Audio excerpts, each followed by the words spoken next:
Selamat pagi Pak Hartono, Selamat pagi Bu ini. kita ketemu lagi.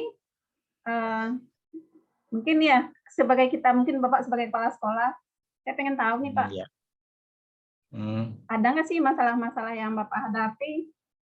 Atau Bapak mungkin ingin bercerita tentang apapun kepada saya, boleh Pak, silakan. Oh iya, terima kasih Bu ini telah datang ke sini ya untuk coaching saya, kegiatan coaching ini ya. Saya jadi kepala sekolah itu udah lama ya, udah lama, udah bisa dikatakan 9 tahun ya, 9 tahun sekarang ya. Untuk kendala ya pasti banyak ya, apalagi ini sekolah yayasan ya, yayasan. Jadi tuntutan dari yayasan itu ya itu yang akan kita ikuti ya, ikuti eh, ya setidaknya yayasan itu kan bagaimana mendapat dari segi dua sisi dia lihat itu kualitas sama kuantitas ya. Ya, gitu itu yang dilihat oleh yayasan itu. Beda kalau negeri cukup kualitas saja dilihat ya. Kalau kuantitas itu nggak perlu mementingkan sebanyak apapun siswa sedikit tetap dia memperhatikan kualitasnya. Kalau swasta kuantitas dan kualitas itu sangat penting sekali Bu ini. Ya, jadi tuntutan itu yang kita jadi kendala. Kadang-kadang antara sinkron dan tidak sinkron ini antara kebijakan yang ada di pemerintahan dengan yayasan itu. Oke, nah, bagaimana kita menyelesaikan itu? Itu Bu ini. Ya. Ya. Iya. Oh, berarti kualitas dan kuantitas. Iya. Apakah Iya itu. apakah menurut Bapak itu penting untuk harus Iya, menurut saya diselesaikan? kalau saya menilainya itu beriringan sih kalau itu kan ya. Sebab kalau kualitas kita tingkatkan, kuantitas itu akan nurut aja sendiri gitu kan ya. Kalau menurut saya seperti itu. Cuman kan ini tuntutan ya yayasan. Wah harus mendapatkan siswa sekian. Gitu. Dia udah menyediakan fasilitas gini ya dia harus mendapatkan siswa sekian gitu kan. Targetnya harus sekian gitu dia. Apakah itu Gitu. sulit Pak? Nah, ya kita harus ya berjuang itu adalah tantangan buat saya ya.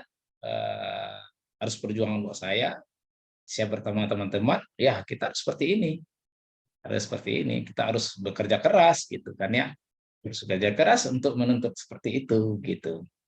Kita selalu diskusi dengan teman-teman, saya selalu dengan teman-teman saya yang sama-sama seperti sekolah, seperti senior saya gitu, yang sudah senior jadi kepala sekolah gitu kan. Nah, sedikit ini bagaimana saya sering banyak belajar dengan Sasmita juga. Kalau Sasmita kan dia dari segi ke kuantitas ya, kuantitasnya banyak itu. Dulu masih siswanya banyak, saya belajar dengan dia bagaimana cara mendapatkannya itu gitu. Saya belajar dengan almarhum Pak Aser gitu dulunya. Ya, seperti itu. Ya. Seberapa penting Pak Bapak harus mempelajari itu untuk mendapatkan kualitas dan kuantitas sekolah? Ya, itu sangat penting sekali, apalagi ini bidang usaha ya. Munafik kalau kita bilang pendidikan yang dilaksanakan oleh masyarakat itu hanya dalam bentuk kerja sosial lah, munafik kalau gitu. Pasti dia mencari profit lah ya, cari keuntungan pasti ya, pasti lah akan cari keuntungan gitu. Ya itu penting kalau di bilang bisnis memang itu harus penting untuk supaya dagangan laku gimana caranya gitu kan ya, promosinya gitu. Eh, harus harus ya geset-geset gitu ya. Saya dulu dari berapa dari jumlahnya siswanya di bawah 300 dulu. Oh, sebenarnya saya berjuang itu. Untuk mendapatkan sampai angka di atas 600 saya. Cuman di sini kan pas kita kapasitasnya nggak bisa seperti elektris. Elektris itu dia kapasitasnya besar, dia bisa menampung siswa di atas 1.000. Kalau kita nggak bisa, karena kita di sini berbagi dari ke SD, ke SMP, ke SMA, kita berbagi. Jadi gedung yang satu ini kita berbagi-bagi ruang gitu. Ya, gitu. Berarti sebenarnya Bapak sudah berprestasi ya di situ? Di Ya, SMA. kalau dibilang dikatakan berprestasi sih ya itu relatif. Orang bilang berprestasi ya buat saya masih ada jalan apa pencapaian yang harus saya cari gitu kan, gitu terus pasti ada gitu. Jadi kira-kira dari permasalahan ini apa yang bisa Bapak simpulkan? Ya, ya di sini ya kita ngikutin rule yang ada di buat yayasan, bagaimana kita tantang kepala sekolah itu ya ikutin rule-rule yang ada di buat yayasan, asalkan tidak bertentangan dengan hak kita lah ya, hak kita, hak manusia lah, hak asasi manusia. Misalnya kita di apa istilahnya tuh, dikerja paksa lah gitu kan, tanpa mengimbangin hak dan kewajiban gitu. Hak kita ada, kewajiban kita ada gitu. Saya selalu mengimbangkan hal tersebut gitu kan. Itu ya itu. Jadi kita bekerja di swasta ya ikutin alur lah swasta gitu. Terus saya. Oke, kalau untuk itu tadi Pak, apa untuk kualitas dan kuantitas, apa yang bisa disimpulkan dari untuk menambah kualitas pembelajaran, Ya, buat menambah saya sih kuantitas siswa? ya, buat saya sih untuk mencapai kuantitas ya, ya harus kita berbarengan lah. Kualitas kita jalankan untuk menggait kuantitas ini. Ya, atau sebaliknya, pernah juga orang berpesan pada saya, wah cari dulu sebanyak-banyaknya, kualitas itu akan ngikutin aja. Ada juga itu. Tapi buat saya sih, saya akan coba berbarengan buat saya sih. Kalau saya sih berbarengan, Usaha mencapai untuk itu? kedua-duanya harus. Usaha untuk itu Pak? Untuk Usahanya, mendapatkan kualitas dan kuantitas secara berbarengan itu usahanya untuk bagaimana caranya? Untuk meningkatkan kualitas dulu deh.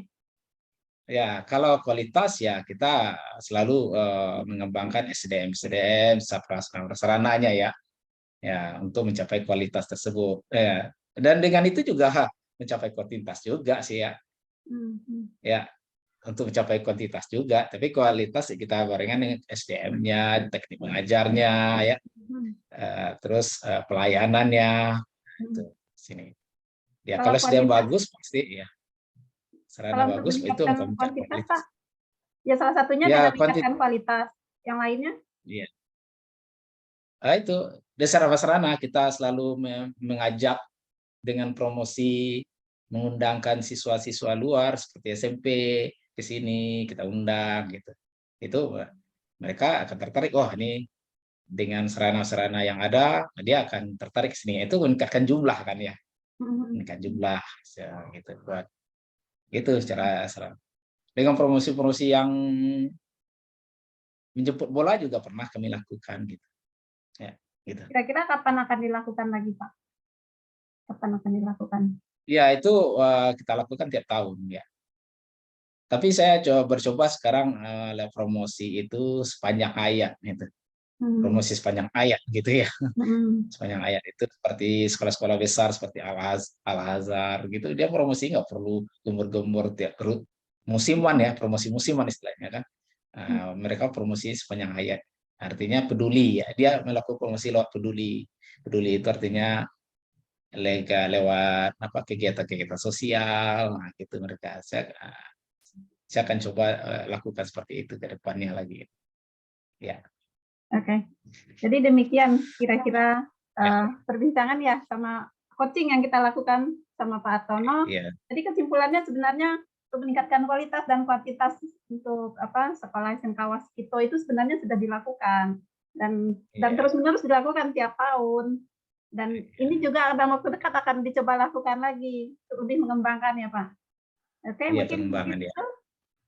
Sekarang mungkin bagaimana perasaan Pak Artono setelah selesai melakukan coaching? Maaf, waktunya berapa dulu nih Pak? Saya nggak lihat waktu. Udah lewat. Lewat ya. Nah sekarang Iya. perasaan Pak Artono Ya.